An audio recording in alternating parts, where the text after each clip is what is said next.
ဖြစ်ကတော့ကျွန်တော်အလုပ်ကိစ္စနဲ့မြို့ကိုစပြောင်းလာတော့ကြုံခဲ့ရတဲ့ဖြစ်ရမှန်တစ်ခုပါနေရနေတက်လာတာဆိုတော့ဈေးစကားချွေတာဖို့အတွက်လမ်းချင်းလေးတစ်ခုထဲမှာရှိတဲ့တိုင်ဟောင်းတစ်ခုအခန်းကိုငှားပြခဲ့တယ်အခန်းကကြီးမိမဲ့လူပြလူလွတ်နေဖို့အဆင်ပြေပါတယ်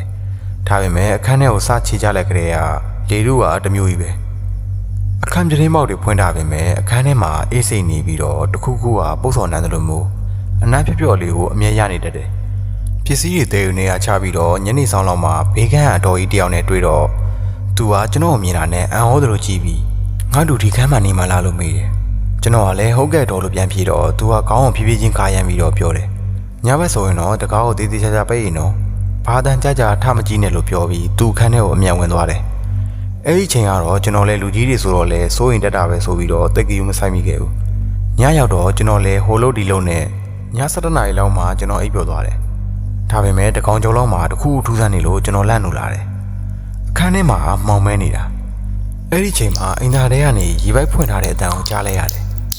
ကျွန်တော်လည်းပိုက်မလုံးလုံးနေမှာပါဆိုပြီးတော့ထားသွားပေးလိုက်တယ်ဒါပေမဲ့အဲ့ရပေါ်ပြန်လဲလိုက်တဲ့အချိန်မှာပဲအခန်းဘက်ကနေတယောက်လမ်းလျှောက်နေတဲ့အတန်ကိုကြားရပြန်တယ်အတန်ကဖြည်းဖြည်းချင်းကျွန်တော်အခန်းသားတကားဝနာတီရောက်လာပြီးရက်သွားတယ်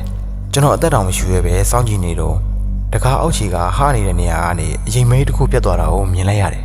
်ကျွန်တော်တက်တိမွေးပြီးတကားကိုလုံးဝနဲ့ဖွင့်ကြည့်လိုက်တော့ဘာမှမရှိဘူး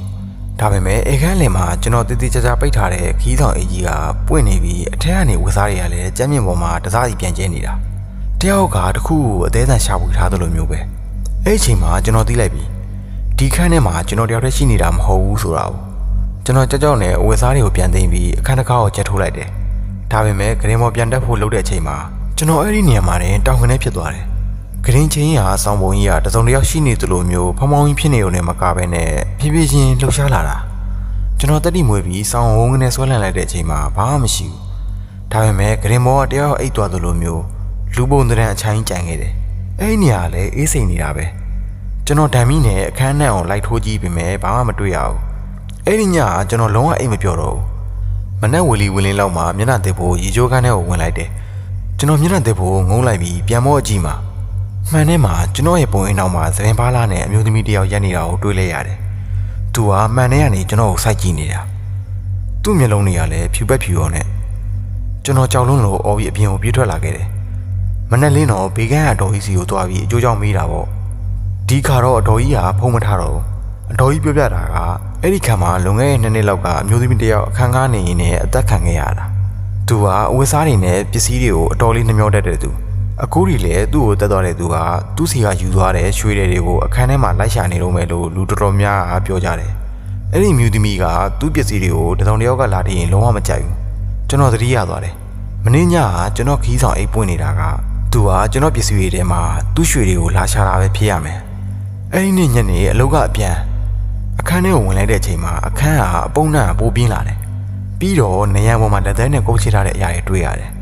ကျွန်တော်ဒီရင်ကနေချက်ချင်းပြောင်းမှုဆုံးဖြတ်ပြီးတော့ပစ္စည်းတွေသိမ်းနေတော့မှပဲအခန်းတကားအပြင်ကနေချက်ထိုးခံလိုက်ရတယ်လို့ကြောက်ခနဲ့အတန်ကြားလိုက်ရတယ်ကျွန်တော်တကားကိုဆွဲဖွင့်ကြည့်တော့ပွင့်မလာတော့ဘူးအဲ့ဒီချိန်မှာပဲကျွန်တော်ရဲ့နောက်ကျောဘက်ကနေ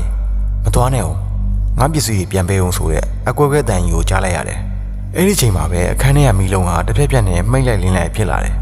ကျွန်တော်နောက်ကိုဖြည်းဖြည်းချင်းလှည့်ကြည့်လိုက်တော့အဲခန်းလင်မှာကျွန်တော်ရဲ့ခီးဆောင်တက်တာပေါ်ခွာပြီးထိုင်နေတဲ့အမျိုးသမီးတစ်ယောက်ကိုမြင်လိုက်ရတယ်သူ့ရဲ့သပင်တွေကဖားလာကျနေပြီးမျက်နှာဖြူပြောနေတာပဲသူကကျွန်တော်အဝတ်စားတွေကိုတစ်ထည်ပြီးတစ်ထည်ဆွဲထုတ်ရင်ဘယ်မှာလဲငါရွှေတွေဘယ်မှာလဲအဲ့လိုမျိုးကြီးအော်ပြောတာကျွန်တော်ကြောက်လွန်းလို့နေရာကိုကတ်နေမိတယ်အဲ့ဒီချိန်မှာကျွန်တော်စီကိုလေးဘက်ထောက်ပြီးတရွေ့တက်လာတယ်မင်းငါပစ္စည်းကိုခိုးထားတာလားဆိုပြီးသူ့ရဲ့အေးဆက်ဆက်လက်ကြီးနဲ့ကျွန်တော်လေပင်ကိုလာကိုင်းတယ်အဲ့ဒီထီတွေဟာရေခဲတုံးနဲ့ထိလိုက်သလိုမျိုးကျွန်တော်တကူလုံးတောင့်တင်းသွားခဲ့တယ်ကျွန်တော်ဘာလို့ရမှန်းမသိပဲရသမျှဖျားသားတွေကိုရုပ်ဖတ်တော့တာပဲကျွန်တော်ဘာမှမယူထားဘူးကျွန်တော်ဒီကနေထွက်သွားပါမယ်အမြပေးဝေပါမယ်အဲ့လိုမျိုးအော်ပြောလိုက်တဲ့အချိန်မှာအခန်းထဲမှာလေပြင်းတစ်ချက်ဝုန်းကနေတိုက်သွားပြီးအဲ့ဒီမျိုးသမီးကပျောက်ကွယ်သွားတယ်အဲ့ဒီချိန်မှာပဲတကားကြောက်ခနဲ့ပြန်မွေ့သွားတယ်ကျွန်တော်ဘာမှပြန်မကြည့်ပဲပစ္စည်းတွေကိုထားခဲ့ပြီးအောက်ကိုအတင်းဆင်းပြေးခဲ့တာလမ်းမကြီးပေါ်ရောက်တဲ့အထိပဲနောက်ပိုင်းမှာသိရတာကအဲ့ဒီမျိုးသမီးတက်ခံရတော့သူ့ရဲ့ရွှေရည်တွေကိုလူသက်သမားကအခန်းရဲ့ကျမ်းမြေအောင်မှာဖွက်ထားခဲ့တာတဲ့ရဲတွေကနောက်ပိုင်းမှာလူသက်သမားကိုမိသွားပြီးတော့အဲ့ခန်းထဲကရွှေတွေကိုပြန်ရှာတွေ့သွားခဲ့တယ်အဲ့ကြမှာအဲ့ဒီမျိုးသမီးရဲ့ဝိညာဉ်ကလည်း6 လမ်းသာရက်သွားခဲ့တယ်လို့ကြားရတယ် ဒါကတော့ကျွန်တော်အိမ်ကနေကြုံတွေ့ခဲ့ရတဲ့တကယ်ဖြစ်ရမှန်ပါအခုဒီလေကျွန်တော်ဘယ်နေရာမှာပဲအိမ်ကအခန်းထဲကိုမဝင်ခင်မှာအရှင်ကိုအရင်မေးလေးရှိသလိုအခန်းထဲကလေတို့ကိုလည်းအမျက်သတိထားကြည့်တတ်နေပါပြီပိတ်သက်ကြီးရောတင်ခုအိတ်နေတဲ့အခန်းထဲမှာတင်တယောက်တည်းရှိနေတာသိကြရဲ့လားတခါတလေတင်းရဲ့ကရင်အောင်မှာဒါမှမဟုတ်တင်းရဲ့မှန်ထဲမှာတင်မသိတဲ့ပေါ်တယောက်ရှိနေနိုင်တယ်ဆိုတာကိုတော့သတိပြုကြပါအောင်လူချင်းမျိုးတို့ကြုံတွေ့ရတဲ့ဖြစ်ပျက်တွေရှိရင်လည်းလာရောက်ပြီးပြပြပေးနိုင်ပါတယ်အားလုံးကျေးဇူးတင်ပါတယ်